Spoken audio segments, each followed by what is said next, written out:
Now you may be asking, why is T wearing his plate carrier?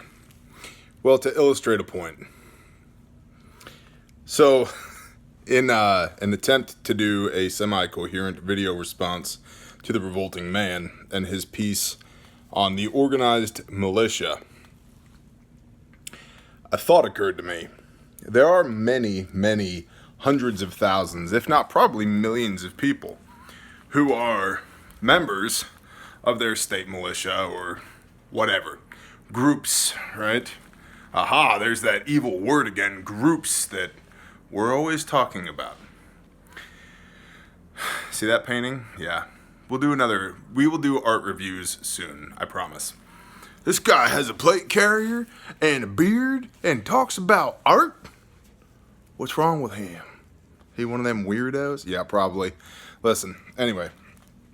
Okay, so you know a bunch of people, I'm sure, right?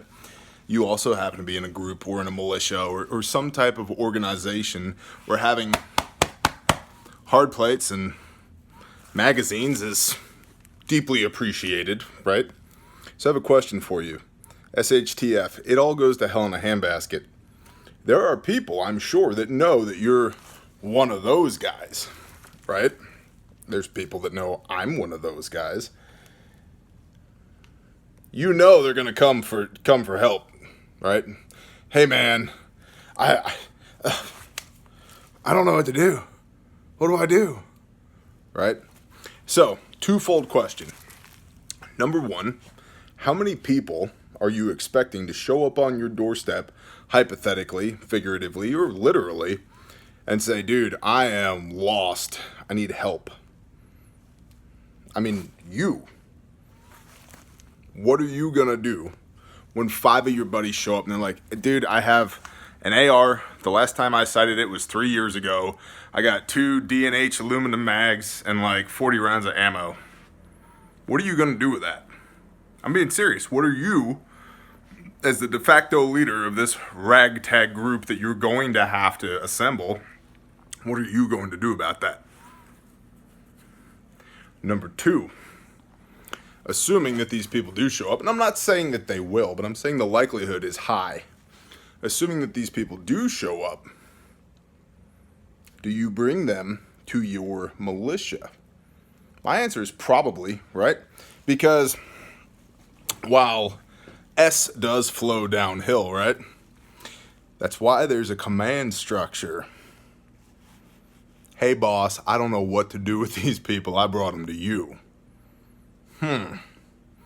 Hey boss, I don't know what to do with these people. I brought them to you.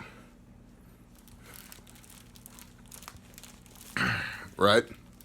Until all of a sudden your militia has 5, 10, 15, 20, 100, 200, 500 new recruits in an area because it's all gone to hell in a handbasket, and now all of a sudden people understand the importance of a well-regulated militia.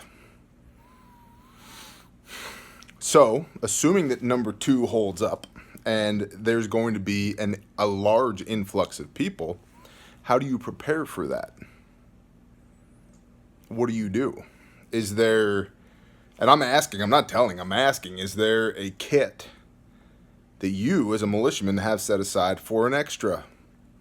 For that guy who shows up on your doorstep, or those 5 guys, or whatever. Does your militia organization have spare deuce gear and weapons? And let's all remember, there's no resupply. Bundy Ranch, there's no resupply. How's your sleep system, by the way? You got enough antibiotics? How about food? Water purification? Fire making? Am I ringing a bell here? There's no resupply. So now all of a sudden, whatever you did set aside for, say there's 50 guys in your local chapter. Well, now there's 100. You just halved the number of days that you can operate. So, from a preparedness standpoint, what are you going to do? I'm asking. I'm not telling, I'm asking. So, thought piece for y'all. When it all goes to hell in a handbasket and the militia has to step up, as new people flock to the militia, how many spare plate carriers do you have laying around? How many spare chest rigs do you have laying around? How many spare battle belts do you have laying around? Rifles, ammunition, all that stuff that we are hoarding in case the world ends. Dun dun dun. You may need to hand it to your brother. So, thought piece of the evening. Organized militia, good thing to have. What happens when your ranks swell and you don't have the equipment or the materiel to support it? And I'm not judging, I'm asking. Because I want to tickle your gray matter and get you to think about it. Because you might be the difference between utter chaos in an area and prolonged normalcy to a degree. So, you guys that know me know I love y'all, and I hope that I'm tickling your gray matter. Have a good evening.